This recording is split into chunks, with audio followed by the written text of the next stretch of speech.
Assalamualaikum warahmatullahi taala wabarakatuh. Bismillahirrahmanirrahim.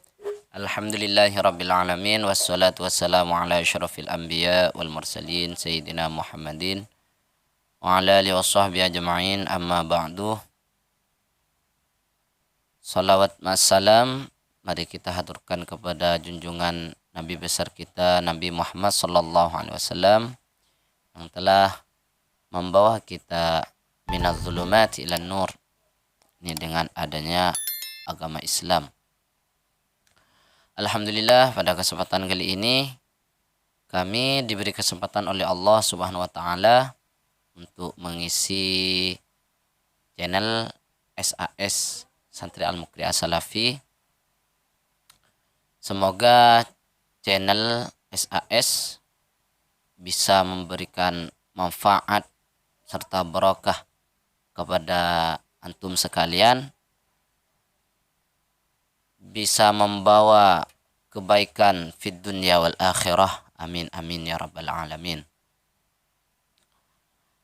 Alhamdulillah, pada kesempatan kali ini kami insyaallah akan membahas sekilas tentang azan dan iqamah. Di dalam azan dan iqamah, hukum daripada azan dan iqamah ini disunnatkan bagi seorang laki-laki, meskipun ia telah mendengar azan dari azan-azan yang lain, tetap disunnatkan azan. Ataupun orang tersebut, orang yang berkehendak azan, ini sholatnya tidak berjemaah, dalam kata lain sholat sendiri, maka ia tetap disunnatkan azan untuk dirinya sendiri. Nah, di dalam azan ini khusus kepada laki-laki, tidak teruntuk untuk perempuan. Namun bagi perempuan ini cuma bahasanya ini pakai innama, bahasa innama tusannu iqamatun li unsa.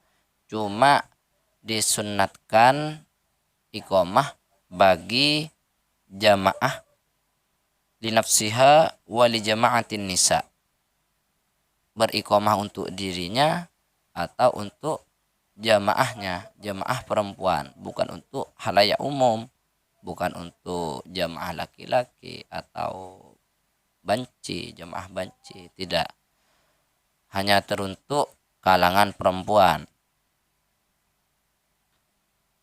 Jadi jika perempuan tersebut melentangkan suaranya melebihi dari pendengaran sahabat jamaahnya,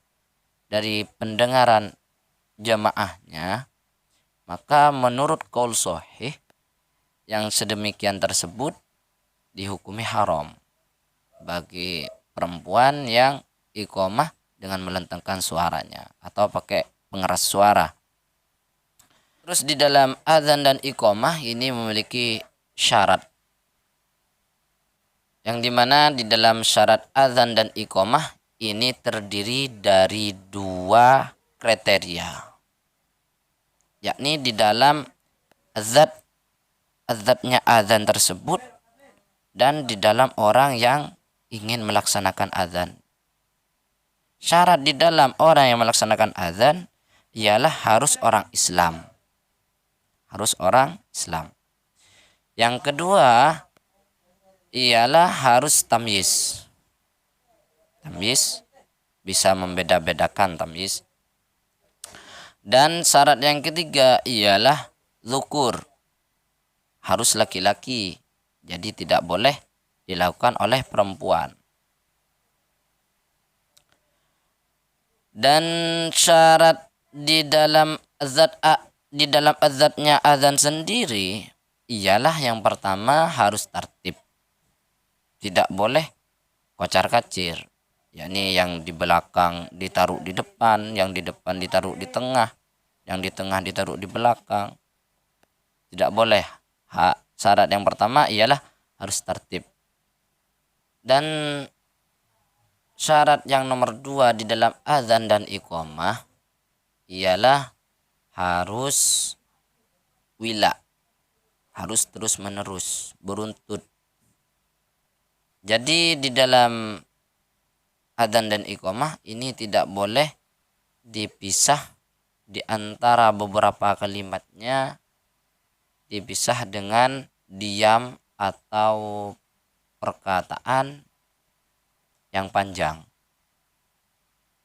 Seperti halnya Allahu Akbar, diam. Atau bicara dengan temannya. Jadi tidak boleh dipisah kayak gini.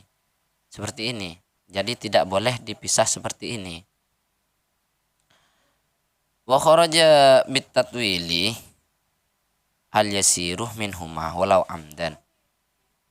Jadi tidak masuk dalam kriteria tawil. Panjang ialah pendek. Dalam artian Allahu Akbar. Jangan berisik. Allahu Akbar. Nah, kalau seperti ini maka dihukumi yasir, pendek. Meskipun orang yang sedemikian tersebut amdan, yakni disengaja, berhenti sejenak dengan cara disengaja. Dan syarat yang ketiga ialah jahrun li jama'atin, melentangkan suara untuk memanggil jemaahnya.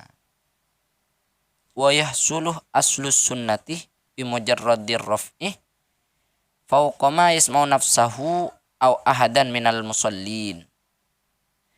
Jadi aslus sunnah, asal kesunnahan dari jahrun ini bisa hasil dengan mujarradir raf'i, dengan sendirinya melentangkan suara di atas pendengaran dirinya sendiri, atau satu orang dari jamaah musallin, atau satu orang dari jamaah yang bersolat di tempat tersebut.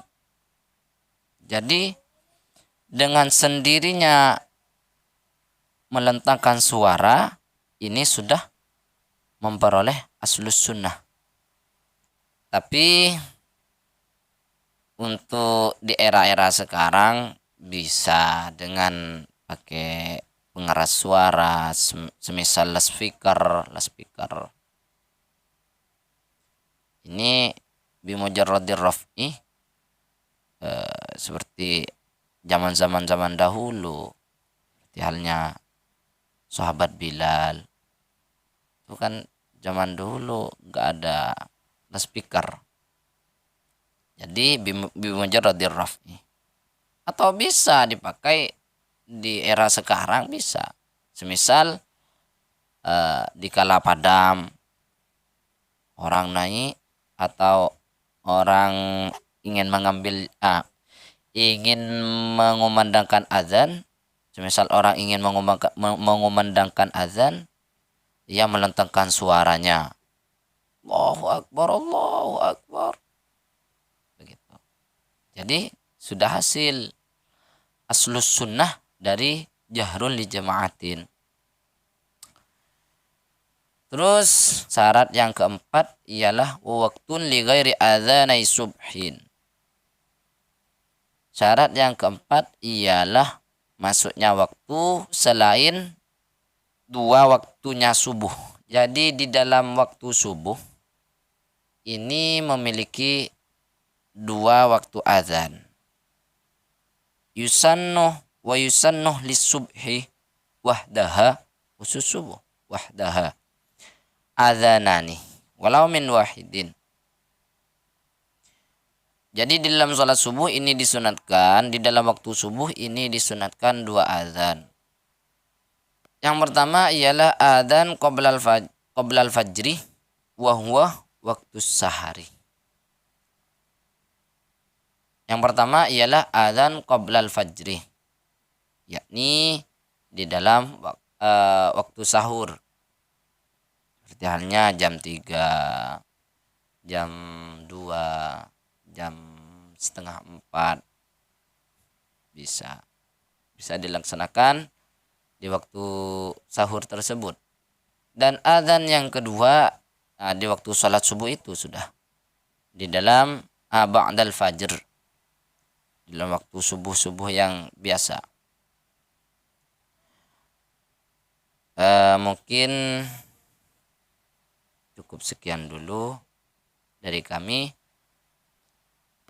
Untuk kelanjutan kesunahan azan dan kemakruhan azan, insyaallah semoga oleh Allah masih diberi kesempatan. Insyaallah akan dilanjutkan di dalam video yang akan datang. Sekian dari kami. Ihdinas syiratal mustaqim. Wassalamualaikum warahmatullahi taala wabarakatuh.